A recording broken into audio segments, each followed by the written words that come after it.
শ্রীভূমি শহরে দিন দুপুরে ঘটে গেল এক চাঞ্চল্যকর চুরির ঘটনা। শহরের শিববাড়ি রোডের কাস্টম গলিতে একটি ই-রিকশা থেকে ব্যাটারি চুরি করতে গিয়ে হাতে নাতে ধরা পড়ে এক চোর। জানা গেছে, অভিযুক্ত ব্যক্তি ই-রিকশার ভেতরে ঢুকে সন্দেহজনকভাবে নাড়াচাড়া করছিল। কিছুক্ষণ পর ব্যাটারি খুলে নিয়ে যাওয়ার চেষ্টা করলে গাড়ির মালিক বিষয়টি টের পেয়ে তাকে হাতে নাতে ধরে ফেলেন। ধৃত চোরের নাম বাপি দাস। গাড়ির মালিক সাংবাদিকদের জানান, এর আগেও বাপি দাস তার গাড়ির ব্যাটারি চুরি করে বিক্রি করেছিল বলে স্বীকার করেছে। এবার ফের একই ধরনের চুরি করতে গিয়ে সে ধরা পড়ে। ঘটনাটি আনুমানিক বিকেল 4:30টার দিকে ঘটেছে বলে জানা গেছে। এলাকায় এই ঘটনাকে কেন্দ্র করে চাঞ্চল্য ছড়িয়েছে।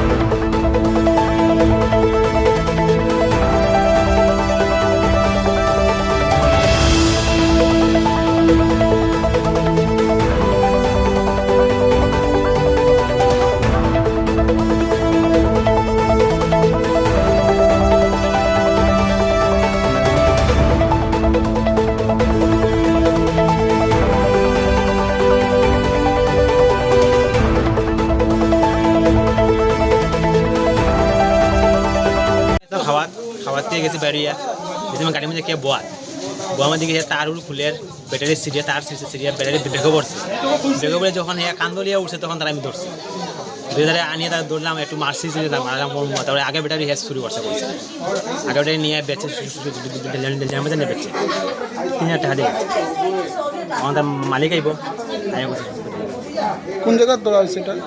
শিববাড়ি রোড কাস্টম গলি। বাপ্পি দাস। আগের কিতা যে ব্যাটারি চুরি করছে কিতা স্বীকার করছে নি? ব্যাটারি স্বীকার করছে আগে ব্যাটারি চুরি করে সেম ব্যাটারি চুরি করেছে আমি ওদিন লাগাইছি 10 দিন নতুন ব্যাটারি লাগাইছি। কিতার থেকে চুরি করা হয়েছিল ব্যাটারি? টুকটুক গাড়ি শিববাড়ি কাস্টম গলির সামনে।